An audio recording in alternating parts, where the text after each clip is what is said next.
Hello everyone. इससे पहले के वीडियो में हमने चैप्टर का ऑलमोस्ट 95% पार्ट कंप्लीट कर लिया था। ये काफ़ी छोटा सा पोर्शन है जिसमें आपको क्या करना है, इसमें हम ये देखेंगे कि जो एनिमल्स और प्लांट्स के बारे में हम लोग पढ़ते हैं, है ना। तो ऐसा तो है नहीं सब जगह पर सारे प्लांट्स या सारे एनिमल्स प्रेजेंट है, राइट, है ना। जैसे कि कोई स्पेसिफिक पौधा है जो अपने इंडियन हिमालयन रीजन में ही होता है, ठीक है, और कहीं और नहीं होता, पर उस पौधे की जानकारी तो सबको होनी चाहिए ना।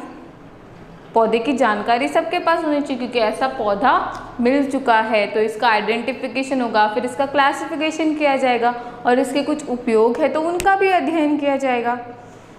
तो ऐसे ही हर जीव के बारे में इंफॉर्मेशन को गैदर करने के लिए, इंफॉर्मेशन को एक जगह पर इकट्ठा रखने के लिए क्या किया जाता है, टैक्सोनॉमिकल एड्स का यूज़ किया जाता है। अब ये टैक्सोनॉमिकल एड्स क्या है?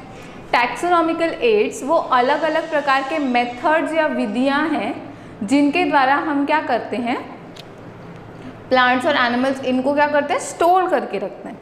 इनके किसी ना किसी रूप में स्टोर करके रखते हैं। किसी ना किसी रूप में कैसे? इनके लाइफ फॉर्म स्टोर रहते हैं, यानी जब इन्हें स्टोर किया जाता है तब ये जीवित होते हैं। और जीवित चीज़ अगर डेड भी हो जाती है तो हमें पता है उसका डीएनए उसकी हार्ड सेल्स में स्टोर रहता है, right.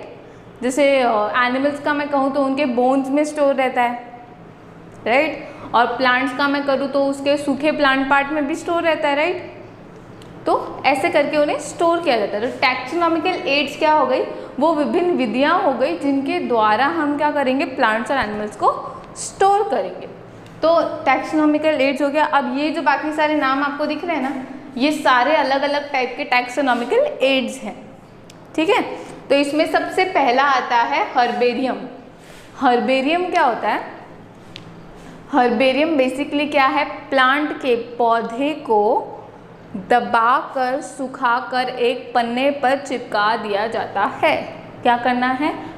Pressed, dried and compressed on sheets पर, A4 साइज पेपर की अच्छी शीट्स पर प्लांट को या प्लांट के पार्ट को प्रेस किया जाता है, ड्राई किया जाता है और उन्हें स्टोर कर लिया जाता है।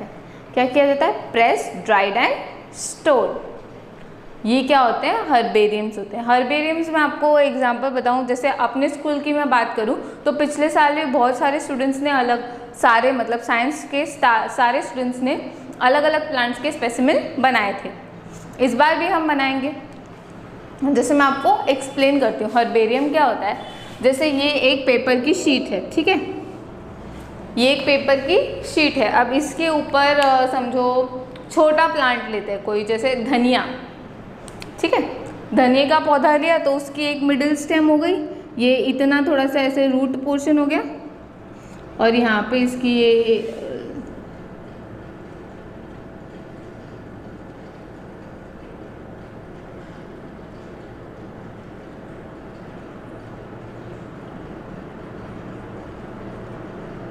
ठीक है, ये इतना इसका प्लांट पार्ट हो गया। हमने बहुत छोटा प्लांट लिया है, ठीक है। धनिया का वैसे भी छोटा प्लांट ही होता है और उसको भी उसके ग्रोइंग स्टेज में ही हमने ले लिया।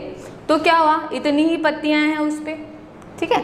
तो मैंने क्या किया, कुछ समय के लिए इसको क्या किया, एक अच्छे साफ बुक्स के नीचे दबा दिया जिसकी वजह से ये कंप्रेस हो गया, ठीक है। फिर कुछ टाइम पड़ा रहेगा तो ये ड्राई हो जाएगा। कुछ टाइम मतलब 2-3 दिन, नॉट मोर देन दैट, ठीक है। तो फिर क्या हो जाएगा, सूख जाएगा, ड्राई हो जाएगा। फिर हम क्या करेंगे, एक अच्छा A4 साइज शीट लेंगे, उस पर इसे स्टिक कर देंगे। क्या कर देंगे? स्टिक कर देंगे। स्टिक करने के बाद क्या किया जाता है, इसके कॉर्नर पर नॉर्मली हम क्या करते हैं, राइट कॉर्नर यूज़ करते हैं, पर जो बड़े बड़े इंस्टीट्यूट्स होते हैं ना, जो कॉलेज स्कूल जहाँ पर इन्हें स्टोर किया जाता है, यूनिवर्सिटीज़ में, वहाँ पर नॉर्मली नीचे वाला कॉर्नर यूज़ किया जाता है। यहाँ पर क्या लिखना जाता है, इन्फॉर्मेशन लिखी जाती है। सबसे पहले इन्फॉर्मेशन तो क्या, कि ये प्लांट क्या है, क्या चीज़ है, क्या नहीं है, इसके क्या क्या कैरेक्टर्स है, कब ग्रो होता है, कौन सा सीज़न इसके लिए फेवरेबल होता है, ऐसे पॉइंट वाइज ये बातें लिखते हैं। फिर उसके बाद लास्ट में इसका डेट ऑफ कलेक्शन की कौन से डेट को ये कलेक्ट किया गया, ताकि ये अंदाज़ा रहे कि ये प्लांट की लाइफ साइकिल इतनी ही होती है, तो हो सकता है इतने समय बाद ये हर्बेरियम ख़राब भी हो जाए। फिर इसकी डेट ऑफ कलेक्शन लिखी जाती है। फिर प्लेस ऑफ कलेक्शन लिखा जाता है कि कौन सी जगह से हमने इसे कलेक्ट किया है, ठीक है। फिर लिखा जाता है नेम ऑफ कलेक्टर, यानी किस स्टूडेंट ने या किस साइंटिस्ट ने या किस विशेष व्यक्ति ने इसे कलेक्ट किया है। और लास्ट में इंस्टीट्यूट का नाम कि जिस स्कूल, इंस्टीट्यूट या कॉलेज या यूनिवर्सिटी के लिए ये हर्बेरियम बनाया गया है, ठीक है। फिर इन्हें क्या किया जाता है, इन्हें प्लास्टिक शीट से कवर कर दिया जाता है ताकि और डैमेज ना हो। हार्ड प्लास्टिक शीट्स यूज़ की जाती है नॉर्मली। फिर इन्हें क्या किया जाता है, एक अलमारी जैसी स्ट्रक्चर में, बेसिकली एक अलमारी में इन्हें स्टोर किया जाता है। स्टोर कैसे करता है, ऐसे नहीं हाँ ठीक है ये बन गया, ये यहाँ रख दे, यहाँ रख दे, यहाँ रख, ऐसे नहीं। जैसे अलमारी में सारी चीज़ें व्यवस्थित रखते हैं ना, वैसे इनके क्लासिफिकेशन के आधार पे इन्हें व्यवस्थित रखा जाता है, ठीक है। तो ये होता है हर्बेरियम। क्या होता है, प्लांट या प्लांट पार्ट को प्रेस करके ड्राई करके स्टोर करना क्या कहलाता है, हर्बेरियम कहलाता है, ओके। फिर क्या आता है, बोटैनिकल गार्डन। बोटैनिकल गार्डन्स क्या होते हैं, इनमें क्या किया जाता है, हम जैसे आपने देखा होगा कोई भी कॉलेज या स्कूल्स जो होते हैं ना, उनके पास, या यूनिवर्सिटी और कॉलेजेस में ज़्यादा होता है, स्कूल्स में तो बहुत रेयरली होता है अपने एरिया में। और जो सीनियर सेकेंडरी स्कूल्स होते हैं बेसिकली वहाँ पर मिलते हैं। क्या होता है, एक स्पेसिफिक गार्डन होता है वहाँ पे। वो गार्डन में क्या किया जाता है, प्लांट्स को ग्रो किया जाता है। और उन प्लांट्स को जब ग्रो किया जाता है ना, तो उस ग्रोन प्लांट्स के आगे उनका एक नेम टैग लगाया जाता है। नेम टैग यानी ऐसा टैग पौधे के आगे लगा दिया जाता है। फिर इस पट्टे पर क्या लिखा जाता है, पौधे की इन्फॉर्मेशन लिखी जाती है। पहले तो कॉमन नेम लिखा जाता है। कॉमन नेम, जैसे चीकू का प्लांट है तो उसे चीकू कहते हैं, राइट, कॉमन नेम। फिर उसका साइंटिफिक नेम लिखा जाता है, फिर उसकी फैमिली लिखी जाती है, बस इतनी इन्फॉर्मेशन दी जाती है इस पट्टे पे। तो ये क्या होता है, लाइव हम उसको ग्रो कर रहे हैं तो स्टूडेंट्स आएंगे, उन्हें देखेंगे, ऑब्जर्व करेंगे, तो ये लाइव जैसे बगीचा नहीं होता क्या, सेम वैसी होती है बोटैनिकल गार्डन। फिर क्या आता है, म्यूजियम। म्यूजियम्स बेसिकली क्या होता है, एनिमल्स को स्टोर करने के लिए होता है ज़्यादातर, क्योंकि जो एनिमल्स होते हैं ना उन्हें कैसे स्टोर किया जाता है, आप जब स्कूल में आओगे तब मैं आपको दिखाऊंगी। हो सकता है मैं आपके लिए एक वीडियो भी बनाऊं जिसमें मैं आपको एनिमल स्पॉट्स दिखाऊं।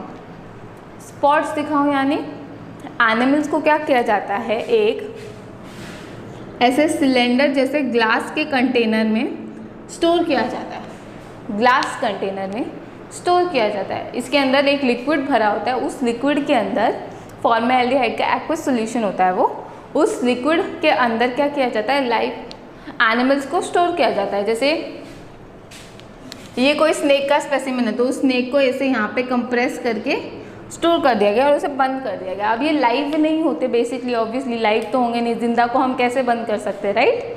तो ये डेड स्पेसिमेंस होते हैं जिन्हें स्टोर किया जाता है। अब क्योंकि वो स्पेसिफिक लिक्विड में होता है उसकी वजह से क्या होता है, इसकी सेल ज़्यादा समय तक जीवित रहती है और इसका अध्ययन करने के लिए ईजी होता है। जैसे हम इनको देख के समझ सकते हैं कि हाँ ये स्नेक है, ऐसा होता है, ऐसा है। सिर्फ स्नेक्स के लिए नहीं, और भी बहुत सारे एनिमल्स के लिए बनाया जाता है, काफ़ी सारे प्लांट्स के लिए भी ऐसा बनाया जाता है। इसके अलावा म्यूजियम्स में क्या किया जाता है, एनिमल्स की बेसिकली वुडन की, लकड़ी की मूर्ति बनाई जाती है, उन्हें स्टोर किया जाता है जब हम लाइव एनिमल्स को स्टोर नहीं कर पाते, राइट। या फिर जो एनिमल विलुप्त हो चुके हैं उनके बारे में इंफॉर्मेशन कैद करने के लिए उनकी वुडन की मूर्ति सी बनाई जाती है, जो बेसिकली नॉर्मली ये साइज़ की होती है, डिपेंड करता है, छोटी भी हो सकती है, थोड़ी बड़ी भी हो सकती है और बड़ी भी हो सकती है। इसके अलावा स्केलेटन्स को स्टोर किया जाता है, जंतु विशेष के स्केलेटन यानी कंकाल तंत्र को स्टोर किया जाता है म्यूजियम्स में। फिर आता है zoological parks. Zoological park basically वही होते हैं जो हम जू कहते हैं, जहाँ पे अलग अलग, चिड़ियाघर जिसे कहते हैं, जहाँ पर अलग अलग प्रकार के जानवरों को रखा जाता है और लोग वहाँ पर विजिट करके उन्हें देख भी सकते हैं, जहाँ पर उनको अच्छे से रखा जाता है, खाना वाना सब, उनकी रख रखाव की या उनका डेली जो एक्टिविटी होता है वो सारा कुछ वहीं होता है उसी एरिया में, और उनका अच्छे से वेयर एंड केयर किया जाता है, ठीक है। तो ये होते हैं जूलॉजिकल पार्क्स। अब ये की क्या होती है, कोई भी दो जीवों में समानता के आधार पर उन्हें अंकित किया जाता है। अंकित किया जाता है, यहाँ पर हम लाइव एनिमल को स्टोर नहीं करते, यहाँ पर उनकी क्वालिटीज या सिमिलैरिटीज़ के आधार पर उनकी एक टेबल की तरह बनाई जाती है और फिर उस तालिका को या उस अंक को स्टोर किया जाता है। ये क्या होती है, एनालिटिकल होती है। क्या होती है,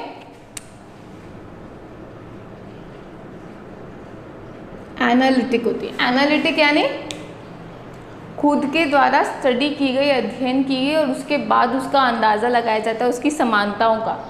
सिर्फ सिमिलैरिटी यहाँ पर ली जाती है। क्या ली जाती है? सिमिलैरिटी यानी समानता। ओके, तो ये तो थे सारे टैक्सोनॉमिकल एड्स। इन तरीकों से हम क्या करते हैं, एनिमल्स को या जीवों को स्टोर करते हैं। अब ये तो सारे बड़े ऑर्गेनिजम्स आ गए ना, छोटे ऑर्गेनिजम्स को कैसे स्टोर करेंगे? छोटे ऑर्गेनिजम्स को यानी जो माइक्रोस्कोपिक ऑर्गेनिजम्स होते हैं उनके स्पेसिमेंट्स को परमानेंट स्लाइड्स बनाई जाती है जिन्हें हम माइक्रोस्कोप के थ्रू ऑब्जर्व करते हैं, उनमें स्टोर किया जाता है। अपने पास भी अपने स्कूल में आप लोग जब भी स्कूल विजिट करोगे या स्कूल जब खुल जाएंगे तो हम वो सारी चीज़ें देखेंगे अच्छे से। अपनी बायोलॉजी लैब है ऊपर, वहाँ पे सब कुछ अच्छे से अरेंज है, आपको सारी चीज़ें दिखाई जाएंगी। हो सकता है बहुत जल्द मैं आपके लिए एक वीडियो भी लेके आऊँ जिसमें मैं आपको ये सारी चीज़ें दिखाऊँ। ओके, तो इसी के साथ हमारा चैप्टर नंबर 1 कंप्लीट होता है। अगली क्लास से हम चैप्टर नंबर 2 को कैरी ऑन करेंगे यानी स्टार्ट करेंगे। Thank you.